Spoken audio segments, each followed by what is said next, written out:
الرجیم بسم اللہ الرحمن الرحیم وبہ نستعین انہ خیر ناصر و معین وصلی اللہ علی سیدنا محمد وآلہ الطاہرین اللہم صل علی محمد۔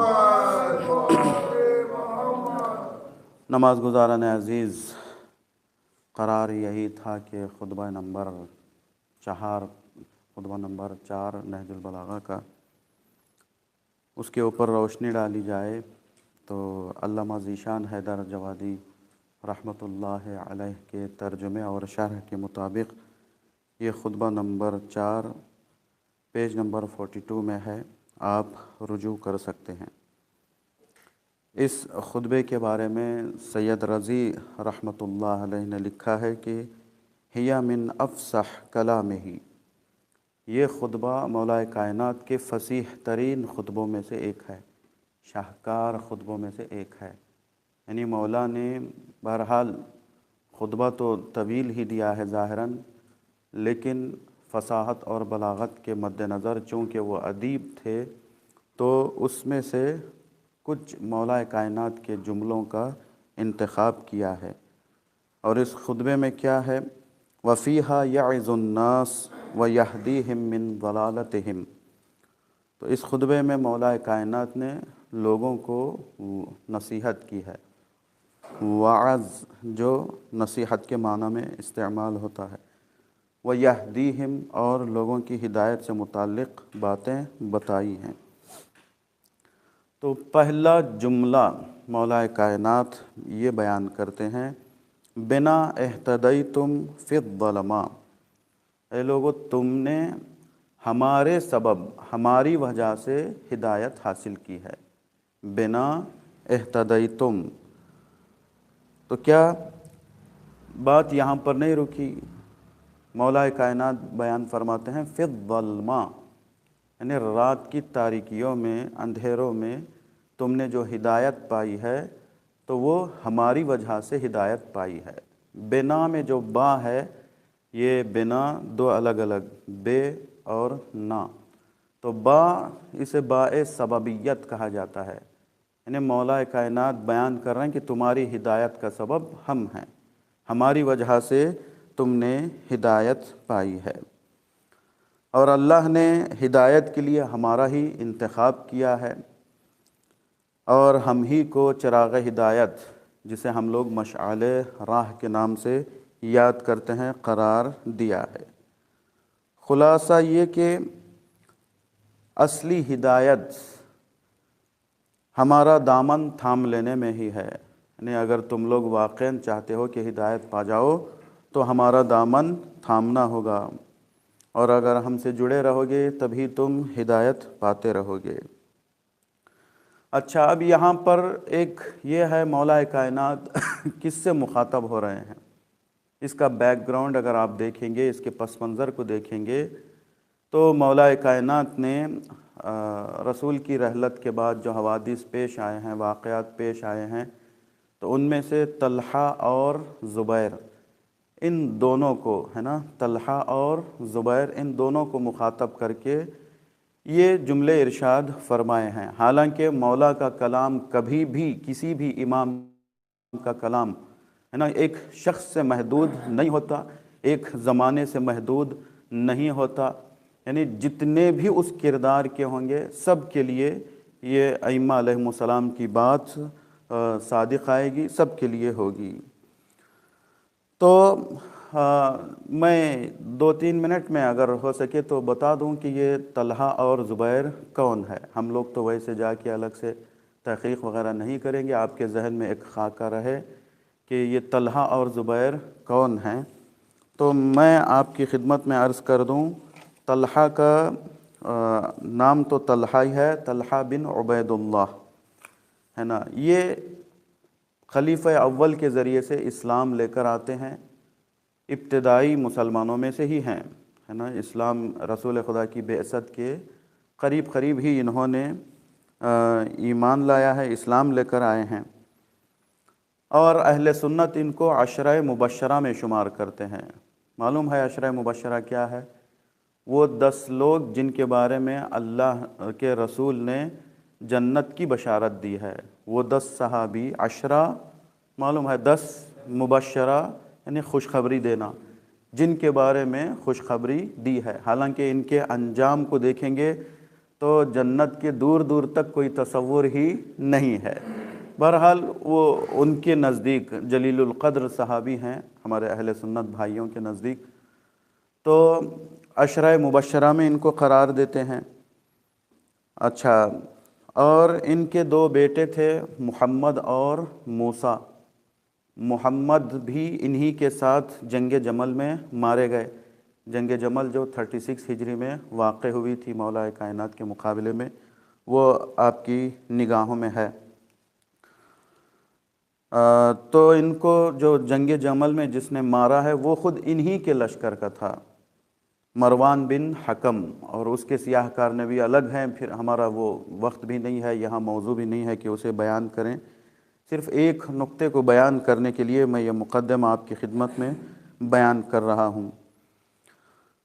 تو رسول کی رحلت کے بعد بہت دنوں تک یہ نیوٹرل تھے، یعنی نہ کھل کے مولا کائنات کا سپورٹ کیا اور نہ ہی خلیفہ اول کا سپورٹ کیا، نہ مولا کائنات کی مخالفت کی، نہ ہی خلیفہ اول کی مخالفت کی۔ ایک نیوٹرل بن کر یہ زندگی کرتے رہے، لیکن کچھ دنوں کے بعد پھر جو سقیفہ کا واقعہ پیش آیا تھا، کافی دن گزرنے کے بعد خلیفہ اول کے ہاتھوں میں انہوں نے بیعت کر لی تھی۔ تو اس سے تو بہرحال ان کا کیا عقیدہ تھا وہ تو ظاہر ہو ہی گیا۔ اچھا، پھر کیا ہوا؟ خلیفہ اول کے فوت ہو جانے کے بعد، خلیفہ اول کے دنیا سے چلے جانے کے بعد خلیفہ دوم کی خلافت کا اعلان ہوا، تو پہلے اعتراض کرنے والوں میں سے ایک یہ حضرت بھی ہیں کہ یہ کیسے ہو سکتا ہے، ان کو خلیفہ بنا دیا جائے۔ انہوں نے اعتراض بھی کیا ہے، لیکن بہرحال مجبوراً صحیح یا کسی طریقے سے صحیح انہوں نے خلیفہ کی بھی بیعت کر لی ہے۔ اور خلیفہ دوم کے بعد جب خلیفہ دوم نے اپنے بعد والے خلیفہ کے لیے ایک 6 آدمیوں کی شورا بنائی ہے نا، ایک 6 نفرہ شورا بنائی، اس میں سے یہ تھا کہ 4 لوگ جس کی طرف ہو جائیں گے وہ میرے بعد خلیفہ بنے گا۔ وہ پہلے سے طے تھا کہ کون کس کی، تو یہ اس وقت بھی ان کا نام آ گیا تھا 6 لوگوں میں سے، یعنی خلیفہ دوم کے بعد کون خلیفہ بنے گا، 6 لوگوں کی جو نام تھے اس میں سے ایک یہ حضرت کا بھی نام تھا۔ کس کا؟ جناب طلحہ کا۔ اچھا، ان کا نام تھا۔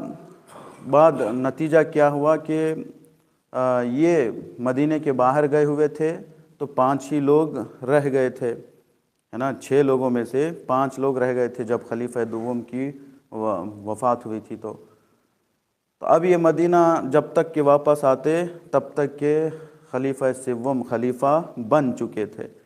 تھوڑا اعتراض ان کے حوالے سے بھی کیا، لیکن خود ان کے بیٹے موسیٰ کہتے ہیں کہ بعد میں خلیفہ سوم نے ان کو ایک ہدیہ دیا 2 لاکھ دینار کا، ہے نا، 2 لاکھ دینار کا ہدیہ دیا، تو پھر دھیرے دھیرے دوستی بڑھ گئی۔ حالانکہ خلیفہ سوم کے بارے میں اعتراض کیا کرتے تھے، یہ بار بار ٹوکتے تھے ان کو، لیکن پھر بھی ایک طریقے سے جو ہے نا پیسہ وغیرہ لے کے مالدار بھی کافی بن گئے تھے، رسول کی رحلت کے بعد بہت بڑے مالدار بھی بن گئے تھے۔